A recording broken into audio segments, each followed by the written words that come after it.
সবাইকে শীতের সকালের শুভেচ্ছা। আমরা গত ক্লাসে আলোচনা করছিলাম পার্ট 7 থেকে সীমিত সংক্রামক রোগের প্রকারভেদ ও সীমিত সংক্রামক রোগ সমূহ। এটার মধ্যে আমরা গত ক্লাসে চোখের সংক্রমণ পর্যন্ত আলোচনা করেছিলাম, তাই না? আজকে দেখেন নবজাতকের মারাত্মক সংক্রমণ বা মারাত্মক রোগ। মারাত্মক সংক্রমণ হলো জীবাণু রক্তের মধ্যে ছড়িয়ে পড়তে পারে বা সেপ্টিসেমিয়া হতে পারে, ফলে রক্তের মাধ্যমে অন্যান্য অঙ্গ প্রত্যঙ্গ যেমন ফুসফুস, ব্রেন সংক্রমিত হতে পারে। রোগ জীবাণু গর্ভাবস্থায় শিশুর জন্মের সময় বা জন্মের পরে শিশুর শরীরে প্রবেশ করতে পারে। এই জীবাণু ত্বক বা নাভি সংক্রমণ থেকে শরীরে প্রবেশ করতে পারে। তার মানে জীবাণু সংক্রমণের সঙ্গে সঙ্গে জটিল সংক্রমণ বা মারাত্মক সংক্রমণ দেখা দেবে না। আগে এই জীবাণুটা শরীরে ঢুকবে, ঢোকার পরে একটা সীমিত সংক্রমণ দেখা দেবে। এই সীমিত সংক্রমণ থেকে যখন সংক্রমণটা রক্তে ছড়িয়ে পড়ে, ব্রেনে ছড়িয়ে পড়ে বা ফুসফুসে ছড়িয়ে পড়ে, তখন আমরা সেটাকে মারাত্মক সংক্রমণ বলে থাকি, তাই না? নবজাতকের মারাত্মক সংক্রমণের 3 লক্ষণ। প্রতিটি অসুস্থ নবজাতকের মধ্যে খুব মারাত্মক রোগের লক্ষণ আছে কিনা তা দেখা উচিত, কারণ মারাত্মক সংক্রমণ থাকলে শিশু খুব দ্রুত মারা যেতে পারে। খুব মারাত্মক রোগের জন্য নিচে বিভাজনের চিহ্নগুলো লক্ষ্য করুন। তবে শরীরের তাপমাত্রা কমে যাওয়া, রক্তে গ্লুকোজের স্বল্পতার কারণে উক্ত 3 লক্ষণ দেখা দিতে পারে।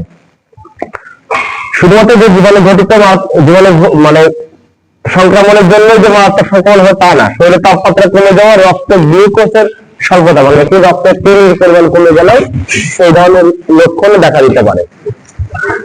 লক্ষণের মধ্যে 1 নম্বর হচ্ছে খেতে না পারা বা না তোষা, খিঁচুনি, নিম্ন তাপমাত্রা, জ্বর বা উচ্চ তাপমাত্রা, দ্রুত শ্বাস, বুকের খাঁচার নিচে মারাত্মকভাবে দেবে যাওয়া, স্বাভাবিকের চেয়ে কম নড়াচড়া করা, এগুলো হচ্ছে মারাত্মক সংক্রমণের লক্ষণ, তাই না? তাহলে খেতে না পারা।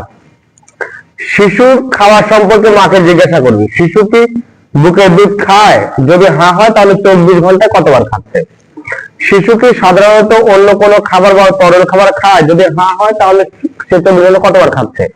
জন্মের পর থেকে শিশু বুকের দুধ খাওয়ানো কোনো সমস্যা আছে কিনা? শিশুকে যে বুকের দুধ খাওয়ানো হচ্ছে সেটা কোনো সমস্যা আছে কিনা এটা জন্মের পর থেকে এটা শুনে নিতে হবে। খিঁচুনি, মাকে জিজ্ঞাসা করুন এই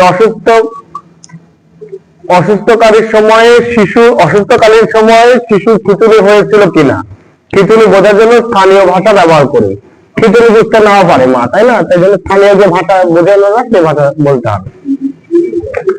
খিঁচুনি হলে শিশুর অঙ্গ প্রত্যঙ্গ বা পুরো শরীর বারবার ঝাঁকে দেয়, চোখ উল্টে যেতে পারে এবং মুখ থেকে ফেনা বের হতে পারে। খিঁচুনির সময় শিশুর হাত পা শক্ত হয়ে যায়, শিশু নির্বিকার বা এক দৃষ্টিতে তাকিয়ে থাকে। শিশুর খিঁচুনি হয়েছিল কিনা তা নিশ্চিত হওয়ার জন্য মায়ের বক্তব্য যাচাই করুন। এসব ফোকাল কনভার্সন হয়, যাতে এক হাত শুধু কনভার্সন হচ্ছে, তা বাচ্চা 10 মিনিট গ্রুপের দিকে তাকায় আবার একটু ঠিক হয়ে যায়, এগুলো সব ফোকাল কনভার্সন, ঠিক আছে? নিম্ন তাপমাত্রা বা হাইপোথার্মিয়া, স্বাভাবিকের চেয়ে কম তাপমাত্রা। শিশুর মারাত্মক সংক্রমণের কারণে বা অন্য কোনো কারণে যেমন